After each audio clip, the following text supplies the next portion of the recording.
How's it going, eh? I'm Dayton. Welcome to Speed and Power, the first video since the channel rebrand. And I am here with Mr. Ben Crowley, this guy over here. Welcome to Langley, and today we're going to be focusing on my 1999 Honda Civic EX with the 5-speed manual transmission and this, I guess you'd call it British Racing Green paint. Exactly. Not exactly a super common color combo, but... This is the first Honda that we have reviewed on the channel since its inception in 2020, and it's not new, but then again, when have we ever reviewed anything new? We've never done that. The newest video that we ever reviewed was, of course, our first video, which was a 2018 Subaru Impreza, for those that have stuck around for this long. So in this review, we'll start it up, show the engine, we'll get an exhaust clip, and go over the performance details, take it on a brief drive, and show you many of the unique aspects throughout the interior as well as exterior. So let's get started, eh?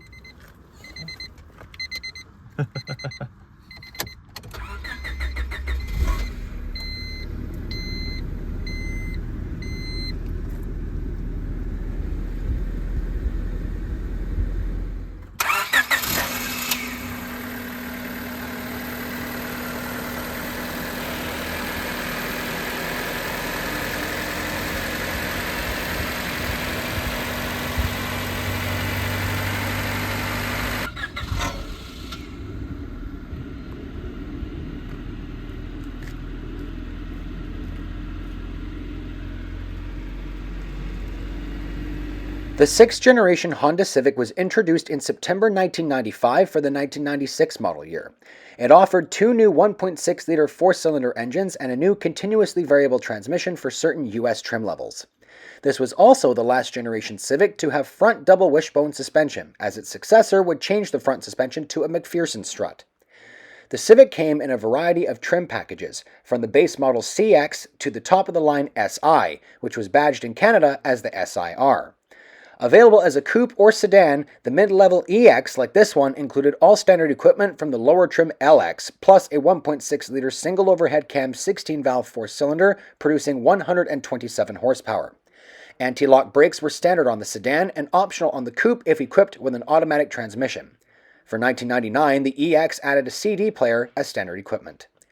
Canadian trim packages were mostly similar to the United States, though with different designations. With that said, there was no Honda-branded Canadian equivalent to the American EX sedan. Instead, the spot was filled by the Acura EL, which was only sold here in Canada. Most trim packages were available with a standard 5-speed manual with a hydraulic clutch or an optional 4-speed automatic. The SI, however, was only available with the manual. Various gear sets and final drives were used between trims and model years. In September 2000, the 6th generation Civic was phased out and the 7th generation Civic was introduced in its place for the 2001 model year. Ready to go? I have put this on now, as you can probably tell, because it is sporadically raining on and off outside. Welcome to the wet coast, people. Exactly, indeed. Okay, so we've got our, we got heat works. We don't have AC, like, period. Yeah. Which kind of sucked in the summer, but... yeah, well, whatever it is, it works. Exactly. So, how long have you had this car exactly? So I got it when I was 16, just before I got my L. And then the car, so it originally belonged to my great uncle. Yeah. And then, well, before that, not originally belonged to him, belonged to his son. So technically my second cousin, I guess you'd call that. Yeah. So he moved to Penticton, didn't need the car anymore, so he left it at my great uncle's place. Yeah. I had just recently turned 16 and was in need of a car. Mm-hmm. So I talked to him, and he said that if I got the car like in a position where it could run, I could have it For free? Yeah, for free. Wow, so that really worked out in your favor then, I suppose. It did. So, and you've had it for 2 years? Just over 2 years. And no problems, I would assume? Not really. No, the first 6 months I had it, the idle air control valve was, for lack of a better term, buggered. Yeah. And as a result, the car would surge, which meant that any form of real throttle control was impossible. So I drove it nonetheless, but it was a little frustrating because I would imagine. 1 second I'd push the throttle, nothing for the first inch of travel, and then instant half throttle. Really? Yeah. Yeah, I know somebody who had like It was a 1995 Range Rover Classic. It was the final model year they were made. It was the best model year. It was the only year that they had airbags. Oh yeah. Unfortunately, it was also the worst car in the world. Horribly unreliable. Well, yeah, 90s Range Rover. Like, shouldn't have ever had it. It broke down 3 times in the 6 months that he owned it. In fact, it was Doug DeMuro, believe it or not, who used to have it. Oh wow. And yeah, so he had that one, and he sold that for like, I don't know how much he sold it for. He talked about it in a video where he talks about all the cars that he's owned. Yeah. And he sold it to a guy who had a manual Land Rover Discovery, and he figured he knew what he was getting into. Cloth seats are pretty nice. Yeah, the seats are comfy. They're in actually good condition. There's a rip in the front of my seat that you obviously can't see. Yeah. But other than that, and then a bit of a stain on the back seat from something. Whatever it is. I'm not sure. I want to know. I'm the sort of person who's like, some of you guys know I'm 20 years old, and I'm in the process of trying to find a car for my own. And the problem that I have seen usually, in fact, actually, the vast majority of Hondas that I've seen, by the time they get down to someone's price range to get a first car, which is usually not very much money, but they usually have over like 300,000 kilometers on them, and they look like as Tyler Hoover from Hoovy's Garage put it, it looks like a college student lived inside it and used it as a giant bong for 4 years. So Tyler talked about, when people talk to him about, what kind of car should I get that's reliable yet cool, he always points them towards the Buick, the Buick Park Avenues from 1991 to 96. Oh yeah. To which everybody proceeds to politely ignore him and buy something because stupid. Well, and I can kind of see where that comes from, because it's a 90s GM product. It's a 90s GM product, and not to mention the vast majority of those Buick Park Avenues that were owned mostly by older people, which So basically they weren't gives driven it very hard. Right. But at the same time, having said that gives them a bit of a stereotype of them being an old fogey's car. I was going into this thinking, oh, this is a Honda, and now I'm like, oh, this is a Honda. Yeah. Like, This is the only car I've ever owned, but I've experienced cars from everything from a 23 Cadillac to a 67 GTO. Oh my gosh. Yeah. That would be amazing. A 1967 GTO. Yeah, convertible. Who owns that? That is crazy. So it's not really someone that I know. So the same friend of Mom's that gave me all the country cassettes that we've got in the dash. Yes, right here you can't see one them. One of her coworkers owns it. It's a beautiful car. It's like a teal blue. Yeah. Yeah, beautiful machine. Anyways, what was I saying? And you got to drive the 67 GTO. I did not get to drive it because I was 14. But you experienced I got to ride it. shotgun. And that is that in and of itself. That in and of itself is a wonderful experience. Yeah. So, this gorgeous car of yours, what would you say is your happiest memory with this car?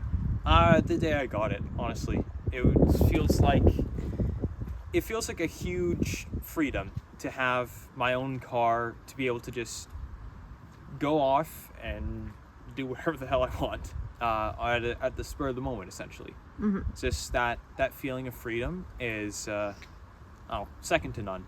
So yeah, probably the happiest day in my ownership of the car was when I took ownership. Awesome. And what would you say to people who are thinking about getting their first car? Find one that you can afford. Don't find one that you think is cool, because there's a lot of cool cars out there. There's not a lot of cheap cars out there. So if you do find a car for cheap, grab it, because cheap cars go fast. Look for something like a Honda, a Toyota, maybe a Mazda, but I don't really know enough about them to recommend it. But yeah. Right. And finally, what do you think are the best and worst points of this car? That's a tricky one. The best points, manual transmission, which it's very smooth, it's easy to shift, it's very fun to drive. It's got a full back seat. You can theoretically fit 3 people across back there. Wouldn't recommend doing that, but I can haul my family members and friends around. It's very fuel efficient. Gets about, I want to say, 7 or 8 liters per 100 kilometers. Wow. So very good on fuel. Worst points. It's tiny. I've hit my head on the door frame more than a few times. It is tiny. I'm gonna pan out here just to show. Very Yeah. small car. How tall are you? 5'10". 5'10", 6 yeah. foot in the boots. Yeah, so it is yeah, tiny. Car goes up to about my armpit. Yeah. It's tiny, and yeah, that's really the only downside to Right. the car, is that it's small and it doesn't really have very much in the way of power. It's only got about 100 or so horsepower. Yeah. And would you recommend this car to somebody buying their first car? 100%. Awesome. I'd recommend this over most cars on the market Awesome. because it's compact, it's easy on gas, it's reliable, it's fun to drive, it's comfortable. Yeah, ticks all the boxes. Thank you. Well, everyone, this has been indeed a YouTube video on the 1999 Honda Civic. Thanks so much for tuning in. Don't forget to like, favorite, comment, and subscribe if you haven't already done so. Please refer to the link provided in the description box below to the Speed and Power Instagram page to stay up to date on future projects and future reviews. And I've been Ben. My Instagram link will also be in the video description. Thank you for watching. Stay tuned for more. take care.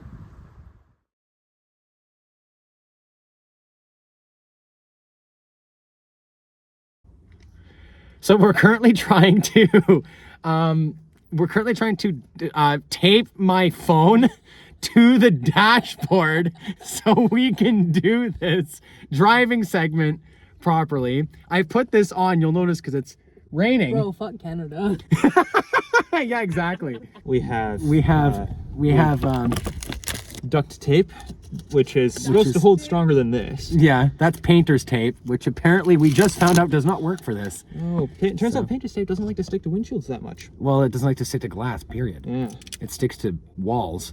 Sticks to paint. Yeah. Or rather specifically, it doesn't stick to paint. It does not stick to paint. Ben, why doesn't Walmart sell walls? Like, that's literally false advertising. Like, I'm sure, like, oh, sure, like, they sell, like, milk and bread, among other things, but no walls here. Yeah, named after Sam Walton, yada, yada, yada. should still sell walls. We just need it to not fall over when I'm driving. Yeah. Not to say that I drive like a maniac, unlike a certain someone. You terrify me on the road. Why?